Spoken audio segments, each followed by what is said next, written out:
Good morning, everyone, and thanks for joining us this week for this morning's sutta study.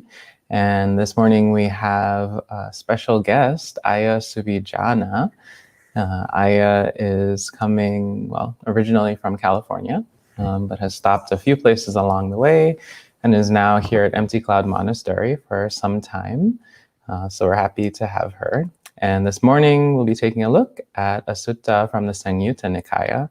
And if you'd like to follow along, you can click the link in the live chat to look at Venerable Bhikkhu Bodhi's translation.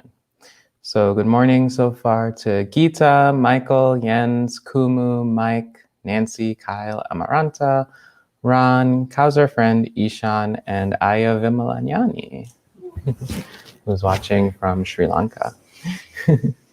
So good morning to everyone, and thanks for joining us. And at this time, I'll pass things over to Ayya Suvijjana for this morning's sutta study.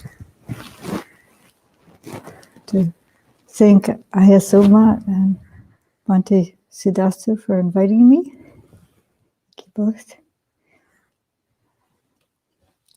This sutta, I chose it's about the five khandhas and the conceit, the threefold conceit. So I'll just start reading and explain as I go along. The best of my understanding, coming from teachers and looking at the notes and pondering it.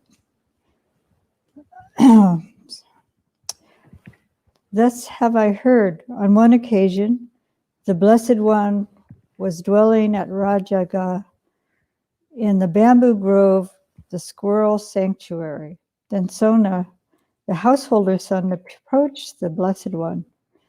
The Blessed One then said to Sona, the householder's son, Sona, when any ascetic and Brahmin, on the basis of form, which is impermanent, suffering, and subject to change, regard themselves thus, I am superior, or equal, or inferior. What does that do to, apart from not seeing things as they really are? This almost sounds like a double negative. And Bhante Sujato says, what is that but a failure to see truly? So not seeing things as they really are. By considering form, our own form, in regards to others, this is a threefold conceit. So it's in regards to others that inferior, superior, or equal to. And some people, when first hearing this idea of the conceit, inferior, how could that be conceit? Or even equality, how could that be conceit? Excuse me. But the issue is the I am. I am this. I am this in comparison to others, and it's based on this first paragraph. He's talking about physical form. So we judge others and ourselves, the size of our body, our gender, how strong we are, our physical capacities. This is kind of a real obvious one. And this, he says, on the basis of form, which is impermanent, suffering and subject to change. So this is pretty obvious, although we are often in denial about this. Someone who's strong and good health and maybe the ideal weight and all this kind of stuff, that all can change actually quite rapidly. Someone, a sudden severe illness or accident, or it happens gradually with time, with aging. and how we compare one another's, whether we think ourselves as better or worse than in regards to our body. It all can change, just as somebody's, it all just can change rapidly or slowly. So, of course, that causes a lot of suffering. I looked up the Pali with this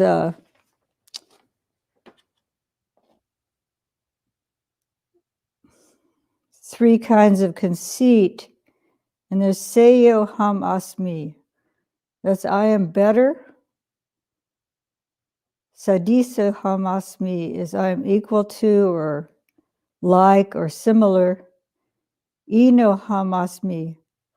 And it's when I was looking at the Pali, it was like low, poor, miserable, base. I mean, it's really derogatory, the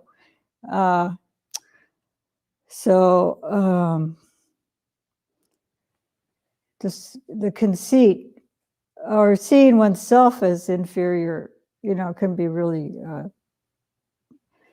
devastating to oneself. And if that happens really quickly too, that can just really be disturbing to the mind.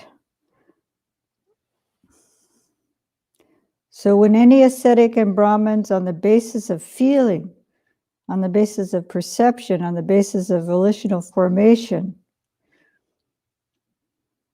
on the basis of consciousness, which is impermanent, suffering, and subject to change, regard themselves thus, I am superior, I am equal, or I am inferior, what does that do to apart from not seeing things as they really are? So feeling, Vedana is threefold, and it could be pleasant, unpleasant, or neutral. And how would you judge yourself and others on the basis of that? It's like maybe your taste in things, or your ability to acquire what's pleasurable and avoid what's unpleasant. So you can be judging people. I think a lot of it has to do with taste, that you see yourself in superior because I have excellent taste in art and excellent taste in music or something like that. And and having the ability to acquire these things. So then there's a sense of superiority because,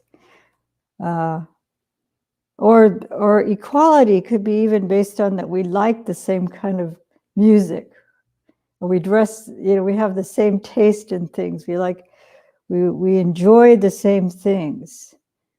And whatever we enjoy, whatever we think is pleasurable, we might think that's the best. even if it's not sophisticated, it's the best. And so this puts separation between us and other people, judgments about other people. It could be hard rock or I don't know, whatever food of our origin, whatever our ethnic origin is. So whatever our tastes are, is this is the best.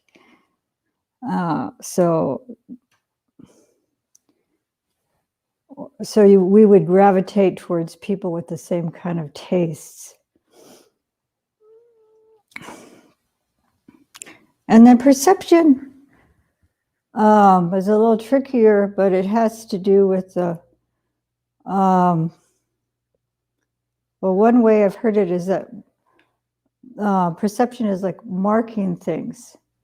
So you see these marks or signs, outward signs. And you could see signs of wealth, or you could see signs of race, like color, gender. Like if you have a baby and you dress the baby in pink, even if it's a boy, strangers will come up to you and go, oh, such a cute little girl. She's so pretty. Or I'll dress a girl in blue and they'll think it's a boy. So these outward marks or signs. And so these things, we judge each other, other people, as inferior, superior, or equal on the basis of these. You know, if I dress in a particular way, it might be signs of wealth or signs of class or signs of what profession I have. So we look at these outward signs and it's like an immediate recognition. And it might not even be, we might not be so aware of it, but it's going to affect how we relate to other people.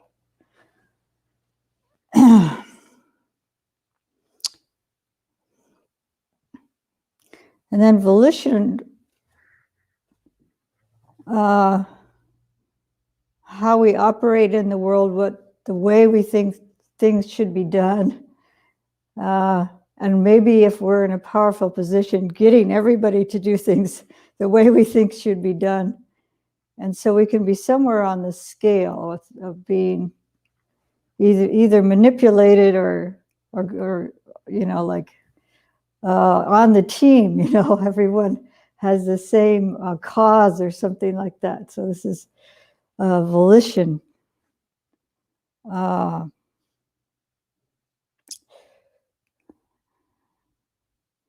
Consciousness is there's a sixth sense basis, and that's harder for me to figure out how that would be, other than it plays into everything, because you know, it's like the like in the Honeyball Sutta, it talks about consciousness arising from eye consciousness. There's a physical eye and there's sight, and then consciousness arises, and then feeling arises, and then perception arises, and it all happens very quickly. Like I was saying with the perception, we might judge a person really quickly by their outward appearance, or the tone of their voice, or the accent they have, or something even like maybe like perfume they're wearing or something. There's all this kind of like immediate, but it's all starting with a sense basis. So we might not be aware of it at all, but then the sense basis play into it somehow.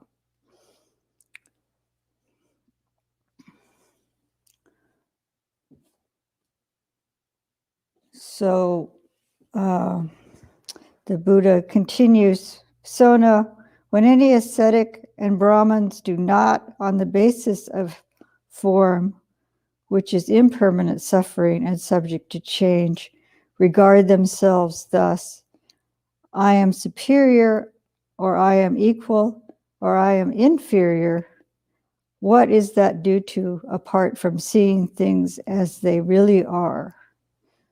So not having this conceit, this threefold conceit, abandoning it.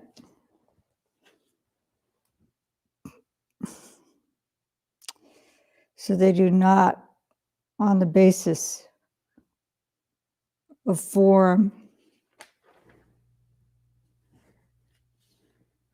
when any ascetic and Brahmins do not, on the basis of feeling, on the basis of perception, on the basis of volitional formations, on the basis of consciousness, which is impermanent, suffering, and subject to change, regard themselves thus, I am superior, or I am equal, or I am inferior. What is that due to apart from seeing things as they really are? So we don't use this basis of the five khandhas to evaluate ourselves and others, in this sense of I am that springs up from, it's a kind of reinforcing the sense of I am, you know, this is my body, I am this. And in comparison to others, I am better or worse than. This is all really reinforcing our sense of self based on feeling, perceptions, volitional formations, and consciousness. So then he starts questioning Sona. What do you think, Sona? Is form permanent or impermanent? Impermanent, Venerable Sir. What is impermanent? Suffering or happiness? Suffering, Venerable Sir. Is what is impermanent, suffering, and subject to change fit to be regarded thus? This is mine, this I am, this is myself? No, Venerable Sir. So this is starting to sound familiar to people, I think, that do the chanting of the Anatta Lakkhana Sutta. So the discourse on non-self. This is how the Buddha, at a certain point, he starts questioning the monks about self. So this is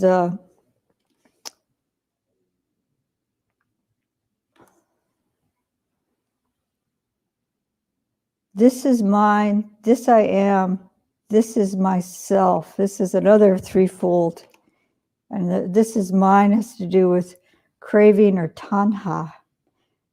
This I am, and this is the conceit or mana. And this is myself as a view of self, a ditthi. So this is craving, conceit, and views in regards to the five khandhas. So this is another threefold way of examining how we regard ourselves, or the body, or the what I don't know, conventional language, myself.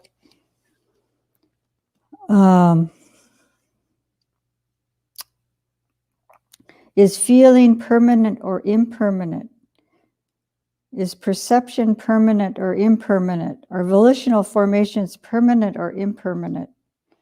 Is consciousness permanent or impermanent?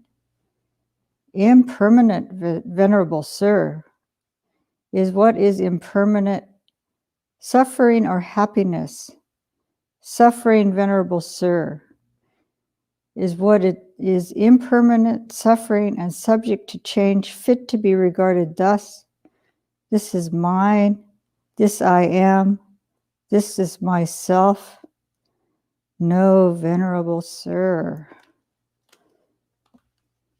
So this questioning in the Anatta Lakkhana Sutta is often the ellipses are removed, so that one by one he goes through the five khandhas and asks the monk, is this permanent or impermanent? And what is impermanent? Is that suffering or happiness? And so the monks are always like, oh, no, indeed not. So it's not happiness. And then it's not fit to be regarded as self.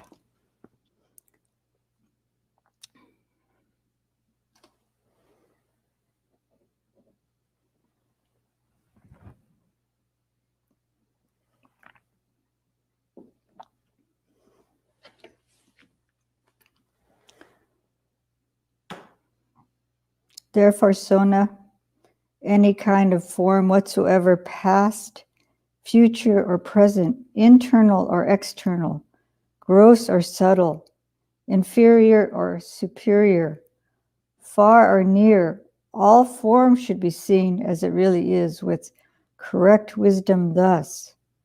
This is not mine, this I am not, this is not myself.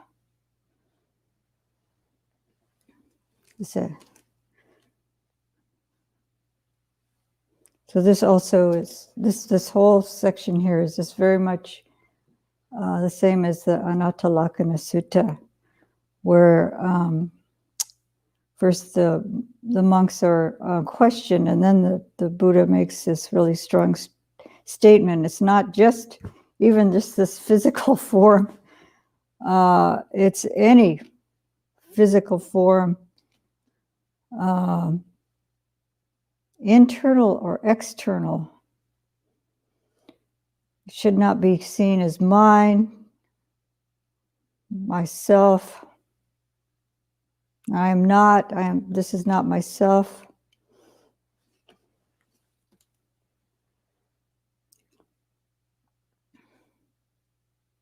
Any kind of feeling whatsoever, any kind of perception whatsoever, any kind of volitional formation whatsoever, any kind of consciousness whatsoever, whether past, future, or present, internal or external, gross or subtle, inferior or superior, far or near, all consciousness should be seen as it really is, with correct wisdom. Thus, this is not mine, this I am not, this is not myself. So I have the Pali here.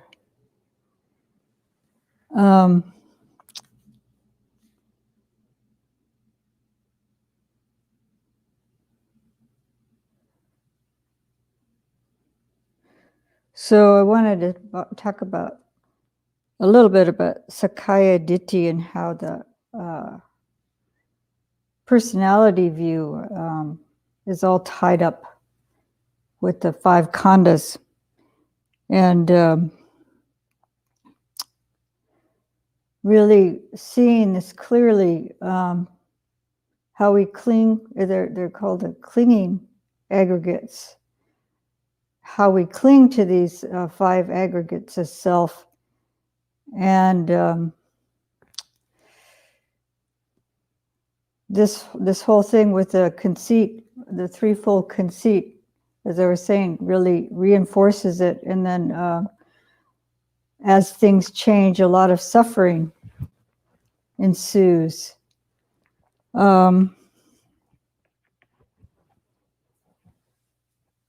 So as most people know, that the Sakkaya Ditthi is one of the 3 samyojanas that are fetters that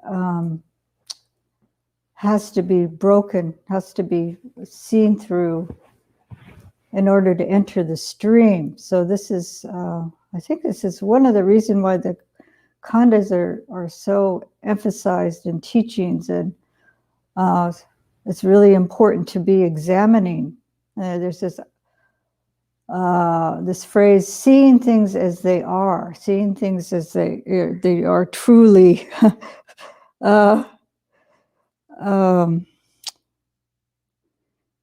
That's evam etam yatha bhutam samapanyaya databam. So seeing things as they really are is important. So this seeing, starting with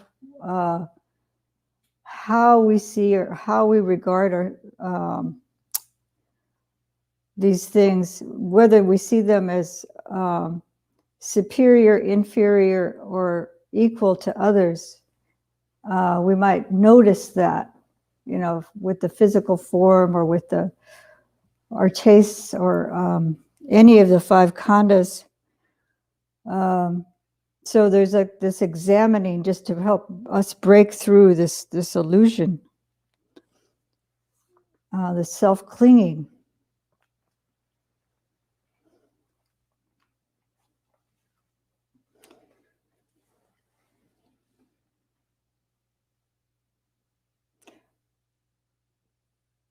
So he says, the last paragraph says, seeing thus, Sona, the instructed noble disciple experiences revulsion towards form, revulsion towards feeling, revulsion towards perception, revulsion towards volitional formations, revulsion towards consciousness.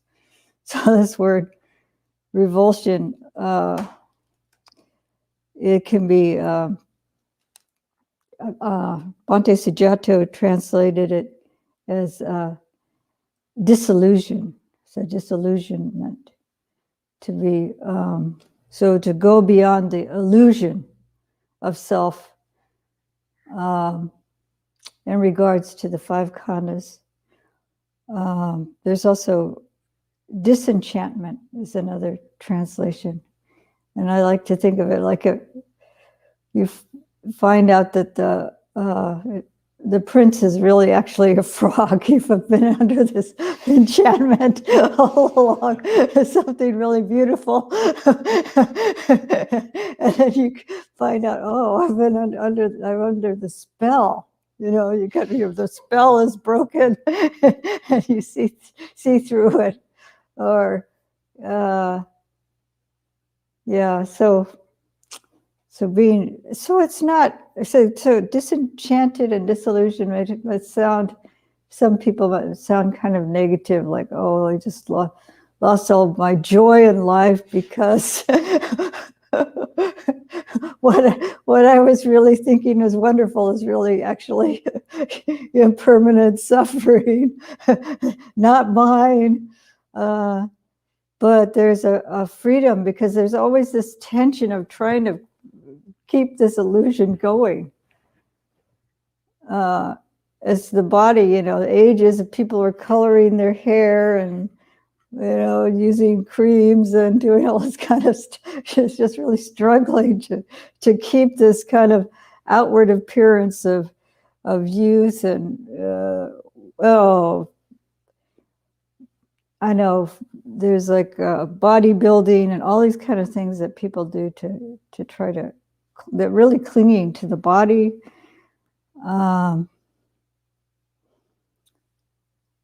But that's suffering in itself. So to be able to really see through, we'll see first how we are clinging, and then to be able to be compassionate with ourselves.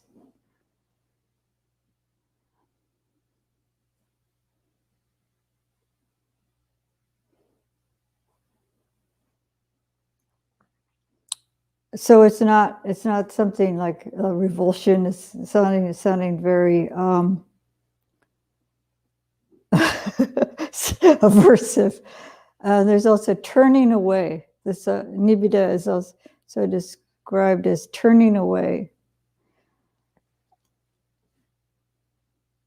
So we turn towards something else, actually. We turn towards something that's not suffering and impermanent, and realizing there is no self. It is a type of freedom. It's a realization, a deep realization into that is a freedom. So the revulsion towards the five khandhas, once they've experienced revulsion or dispassion or disillusion, they become dispassionate. Through dispassion, their mind is liberated. When it is liberated, comes the knowledge, it is liberated. And they understand, destroyed is birth, the holy life has been lived. What had to be done has been done. There is no more for the state of being. So we're no longer dependent on these five khandhas. The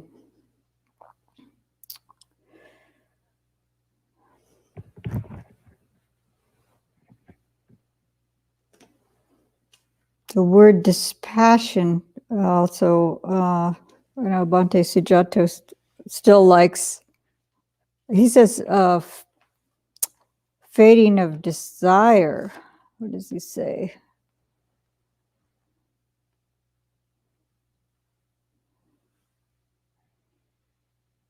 Desire fades away.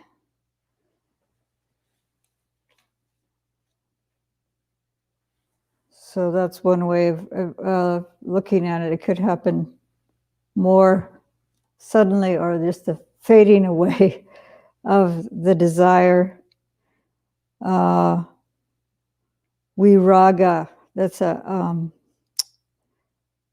raga's passion. So dispassion makes a lot of sense, but also raga has to do with color. So the color, like in somebody's, somebody has a lot of desire, they might have a lot of, color in their cheek. If you can see because of their light skin color, you might see the color in their cheeks. But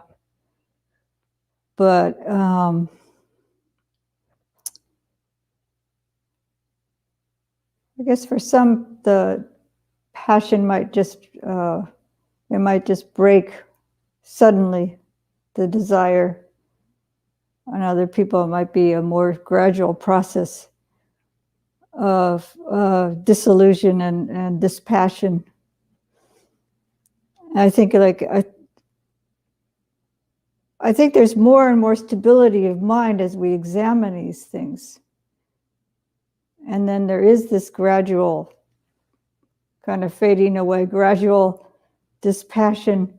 But then there's like this, the Buddha talks about, there's this one simile of the ocean has, there's the floor, the ocean floor, the continental shelf, it'll be going gradually down, down, down, and then suddenly drop off. So maybe some people, the drop off comes more quickly, or they're not realizing this process that's going on. There's a Zen saying where the water, you're walking out in the mist, and then the water is penetrating the clothes as you're walking along. You don't realize it until you're soaked. So this kind of thing. So I think this practice is like that, where we there is the gradual aspect to it, and this examining in our daily lives, and maybe as a meditation subject, examining the khandhas, and really being aware, this awareness of how we're fooling ourselves. The more the light of awareness we put on things, the more capacity we have of abandoning it until we can completely let go. So I would like to offer this for contemplation, and if there's questions, or if Ayya Soma or Bhante have anything they'd like to add or correct, if I've made any mistakes or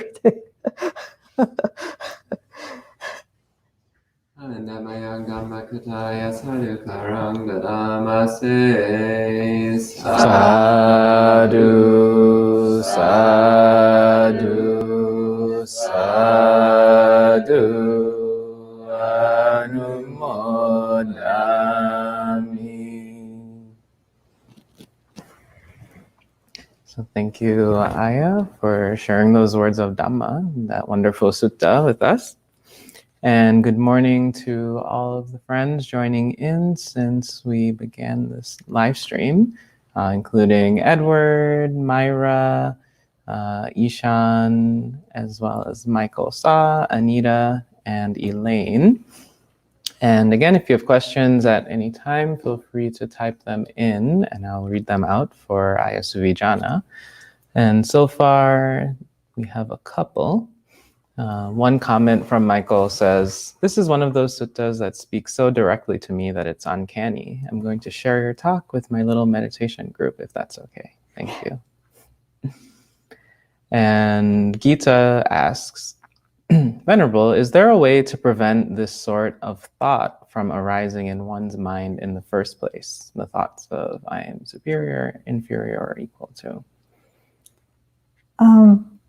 I don't know about preventing them until we have a complete breakthrough, because I think like I was saying, a lot of it's really subtle and we're not even aware of it. So I think bringing awareness to it is the most important thing. And then being kind to ourselves when it's not that we're going to beat ourselves up to see, oh, let's add more inferiority complex to the already existing inferiority complex. Let's add more suffering to this whole dynamic. No, it's not like that. It's just saying, oh, yeah, I remember when I was hearing about the conceit that I am less than or I am inferior to, that I went, oh, it's even bad to think that you're inferior. So no, we don't want to do that. We want to just be aware, or to feel bad because I'm noticing that I'm kind of, feeling uppity or feeling, comparing myself to another person. Oh, that person, they're so poorly dressed or whatever it is, and then the equality complex is really important to notice because who we feel familiar with and who we feel equal to and all that, that's going to change too, but a lot of it is based on cultural inclinations and very subtle perceptions of things. So preventing it, maybe if we are noticing it, then we start abandoning it. And then in the future, we start preventing it from being so prevalent. If we're not aware of it at all, then it's just going to kind of control us. It's going to control our behavior, really strongly influence our behavior. So, that's what just being aware of it is the most important thing. And then letting go of it as we see it as much as we can. And seeing what we have an inclination to, like if I have more of an inclination towards equality or wanting to be equal to everybody, or more of an inclination to want to dominate and be superior and judging myself with others, or that inclination to put myself down more. So we look out for what's the predominant, I would say the predominant tendency that we have.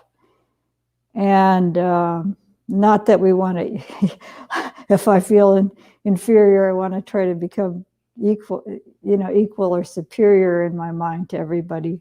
But it's just that's what's kind of governing my, or strongly influencing how I relate to other people. So I hope that's helpful.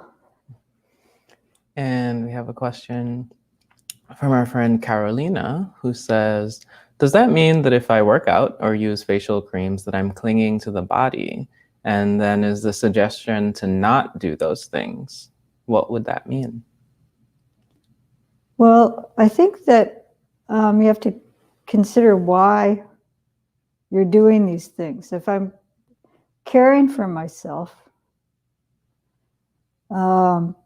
keeping myself healthy, that's one thing. But if it's like there's this competitive edge and I'm always comparing myself to others, and also if I'm spending a whole lot of money, like it's just kind of over the top. If a lot of people go over the top with things. So you just look at why are you doing it? And I try to walk, and I take supplements because I'm older and I'm trying to sustain this body. But why am I doing that? Because this is a vehicle for awakening. If I take, if I do my stretches and things like that to take care of my body, if I'm doing it because I want to be the top yogi or something like that. I could get into all these amazing poses or something like that. And then I have a lot of pride about that. Then I need to look at that. But if I'm doing it just for the sake of being able to do this practice, or just to function as a whatever role I have in life, for I don't know if a person's a parent or whatever they're doing in their lives, they're caring for their bodies for the sake of just continuing their role, the wholesome behaviors. I don't see a problem with it, but this conceit of I am can be easily kind of woven into all of that too. So we have to kind of like parse out what is it, why is it, and how am I looking at it. And Amaranta says, thank you, Ayya. Liberation comes from seeing things as they truly are. Some time ago, I thought that anatta was sad because to be was the most important thing, but that was what society taught me. And that was the final comment online, unless there's any in-person questions.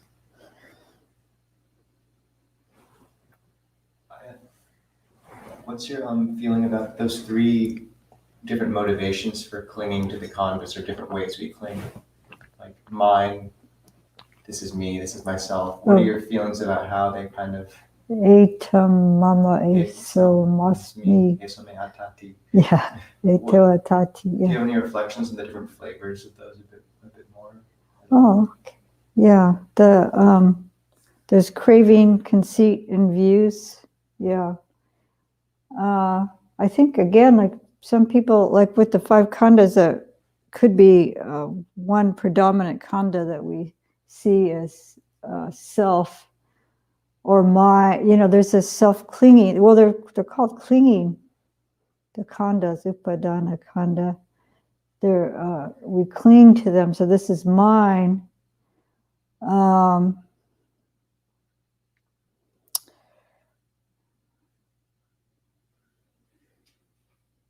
Now I'm just kind of losing the question that you asked.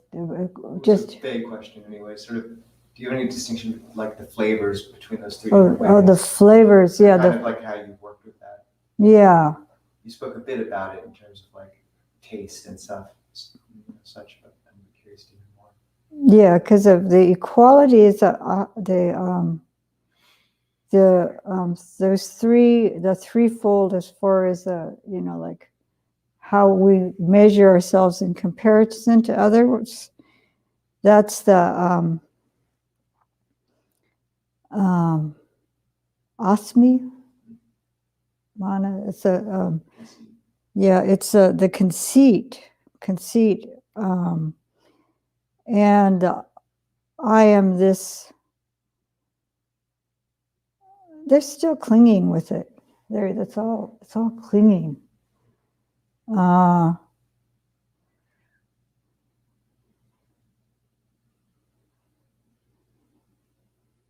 Definitely the comparison and the distinguishing ourselves, even as a human being, or as young, as old, kind of distinguishing ourselves apart based on different characteristics, different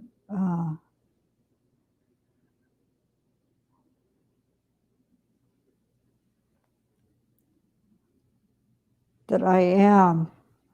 And Diti, it all seems, it is kind of subtle flavors of the same kind of clinging and a kind of a view, the ditthi, this is myself, the self, being. Some people identify as their self, really, the body as self more strongly. I mean, I guess it's all dependent on the khandhas.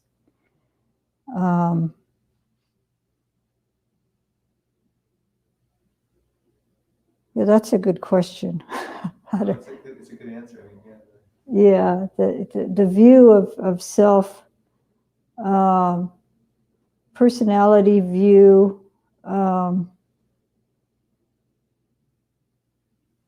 it's really bound up with the five khandhas.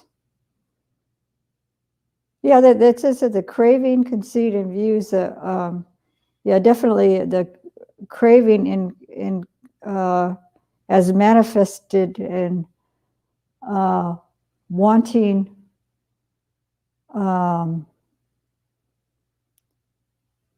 in regards to any of the five khandhas, craving for them to be a particular way, craving to satisfy them, and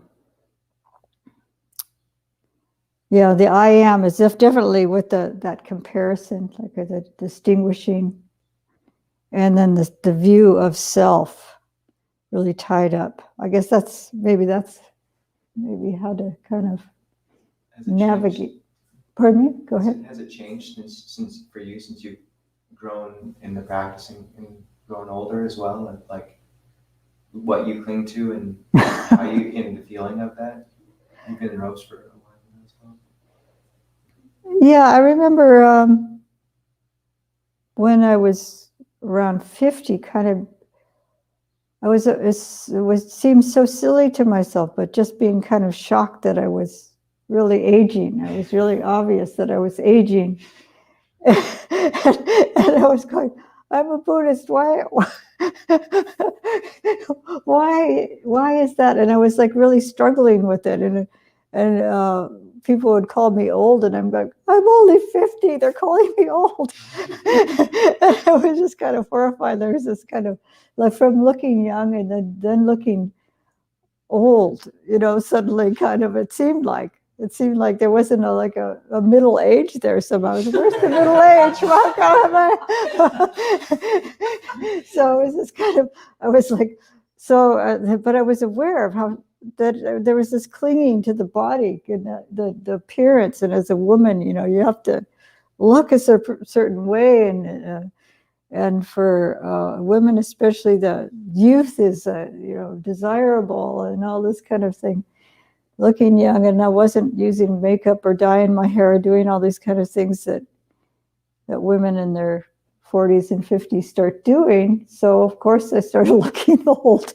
And so I was, shocked and aware. And then by the time I was 60, it was like, yeah. And I'd say something about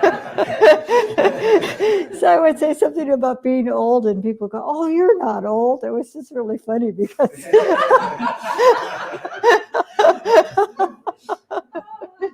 so yeah, clinging to the body, just knowing the body is, I do try to care, like I was saying, do try to care for it, but I know it's a losing battle. So that's one example of but just to examine.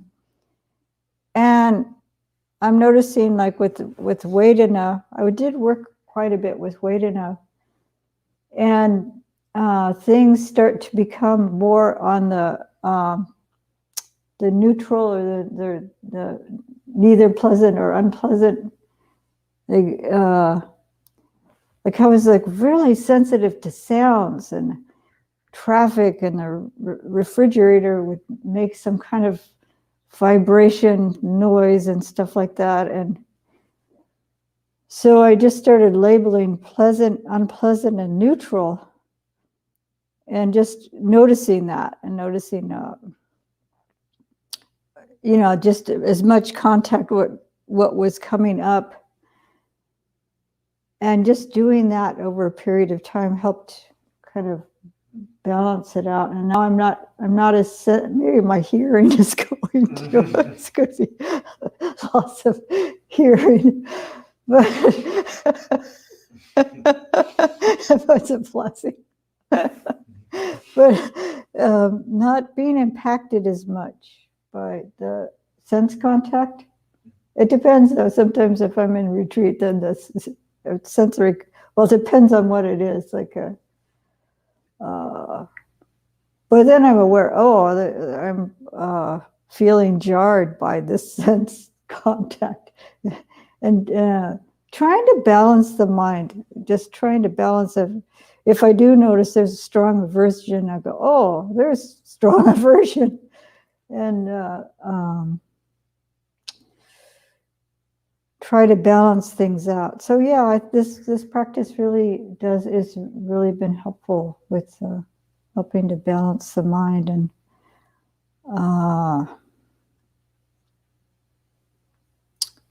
I think that's the answer. Thank you. So over time, yeah. We have another question online from Nancy, who says, I find that as I build awareness in one aspect of clinging, I jump to another, like jumping from ice flow to ice flow. Will this ever change with practice, or will I merely be more aware? Well, that's interesting. Yeah, well, there's always things coming up, popping up, like with the 5 khandhas, it seems, so we can, from time to time, a different thing will predominate. And so instead of just seeing yourself as hopping from one thing to another, you can see that, oh yeah, I am letting go in this aspect, and then I see this arising, and this, it's always in flux and change. And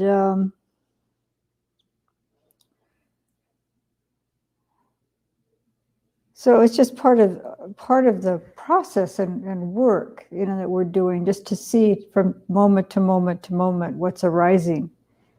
And as we're aware, oh, okay, now it's this, and now it's this. Then,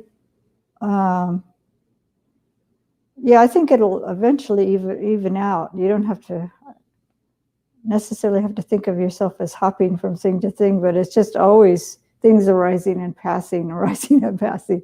And you're starting to notice that more, and noticing helps you let go. So then you're seeing something else, and it's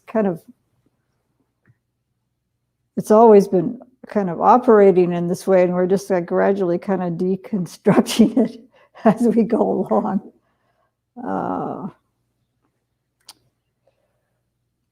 So I think you're doing good work. And on Instagram, the Brown Reclusive says, I appreciate this insight today. I'm nearly 33, recently picked up working out and lost a bit of weight, but I've been realizing that I'm focusing so much on the physical, but not enough on the mental. And on YouTube, Michael also says, a monastic once looked at me and called me old. Talk about feelings. Her English wasn't the best, so I can't be sure of what she meant, but I was bemused by the reaction. Who? I don't quite understand that. Just someone said some. That someone told the viewer that they were old, and it hurt. So it seems like that's all for the online comments and questions. So thank you everyone for joining us this morning for Sutta study. You can return this evening at 7:30 p.m. New York City time for a Dhamma talk and guided meditation from Tan Nisabo. And we can end this morning with 3 sadhus. Sadhu, sadhu, sadhu. And enjoy the rest of your day.